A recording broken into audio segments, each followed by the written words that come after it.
السلام علیکم ورحمۃ اللہ وبرکاتہ نحمده ونصلي علی رسوله الکریم اما بعد فاعوذ باللہ من الشیطان الرجیم بسم اللہ الرحمن الرحیم رب شرح لی صدری ویسر لی امری واحلل عقدۃ من لسانی یفقهوا قولی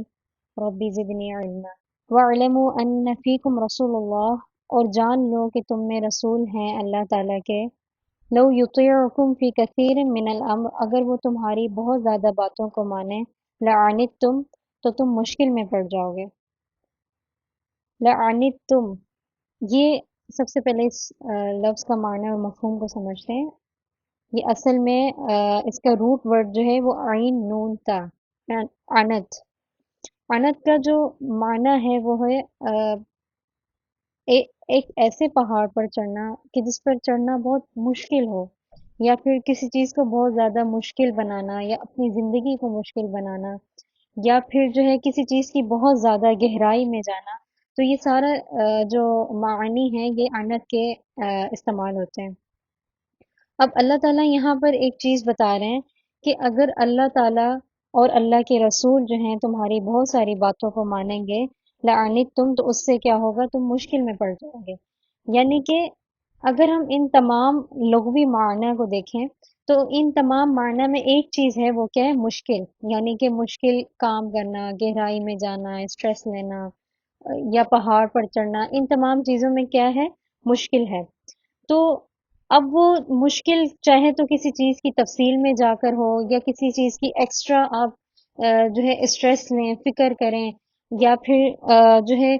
کسی بھی چیز کو اپنے اوپر حاوی کر لیں آپ، تو یہ ساری چیزیں اس معنی میں مشترک ہیں، اور وہ ہے مشکل چیز، یعنی مشکل بنانا۔ اب اگر ہم دیکھیں اس کا معنی پس منظر میں اگر ہم جائیں، تو جب یہ آیات نازل ہوئی تھی، بنو مستلق کے بارے میں پتہ چلا تھا کہ وہ حملے کی تیاری کر رہے ہیں، لیکن آپ صلی اللہ علیہ وسلم نے فوری حملے کرنے کے لیے جو ہے کوئی قدم نہیں اٹھایا، اور صحابہ کرام چاہتے تھے کہ آپ صلی اللہ علیہ وسلم فوری کوئی اقدام لیں اور ان کے خلاف جو ہے وہ جہاد کریں، لیکن آپ صلی اللہ علیہ وسلم جو ہے اس وقت خاموش رہے، کیونکہ آپ صلی اللہ علیہ وسلم اللہ تعالیٰ کے حکم کا انتظار کرتے تھے۔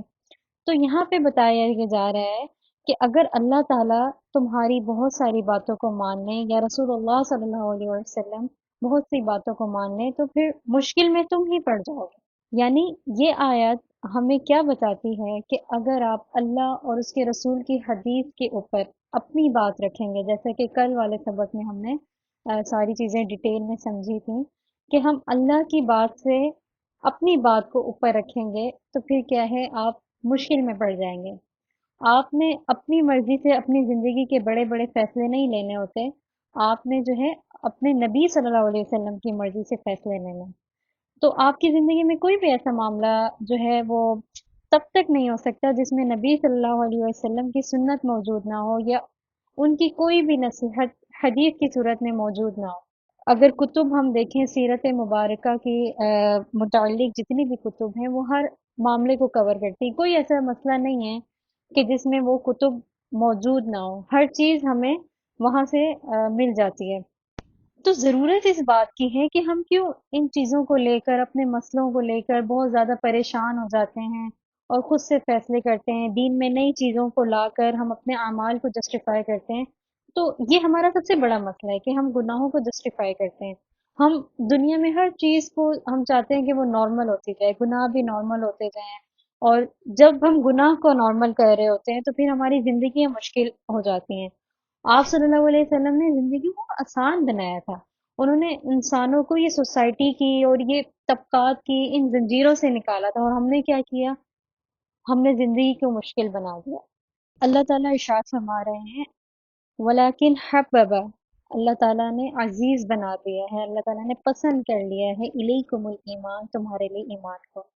ایمان کو عزیز کیسے بنا دیا اللہ تعالیٰ نے؟ عزیز تو وہ چیز ہوتی ہے جو اتنی محبوب ہو کہ آپ ہمیشہ اسے پہلے رکھیں، لیکن ہم تو ایمان کو ہمیشہ پہلے نہیں رکھتے، ہم نمازیں بھی چھوڑ دیتے ہیں، ہم غیبت اور ایمان کے درمیان اگر ہمیں کسی ایک چیز کو منتخب کرنا ہو تو ہم غیبت کو کر لیتے ہیں۔ لیکن یہاں پر اللہ پاک کہہ رہے ہیں کہ اللہ پاک نے تمہارے لیے ایمان کو پسند کر لیا۔